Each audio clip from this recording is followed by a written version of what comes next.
Mos i thoni fëmijës tuaj, ngrihu për namaz ose do të shkosh në xhehenem, por thuaj, eja falu me mua që të jemi bashk në xhenet.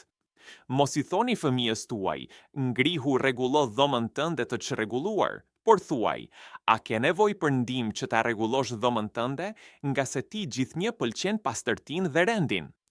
Mos i thoni fëmijës tuaj, ngrihu për të mësuar dhe ndërprit lojën, se mësimi është më i rëndësishëm se sa loja. Por thuaj, pasi të kesh mbaruar mësimet, atëherë ngrihu për lojë apo ndonjë aktivitet tjetër të lirë. Mos i thoni fëmijës tuaj, ngrihu për të pastruar dhëmbët, a mund të bësh ndonjë punë pa të thënë unë? Por thuaj, unë jam i lumtur me ty, se ti çdo herë pastron dhëmbët pa pasur nevojë që të them unë.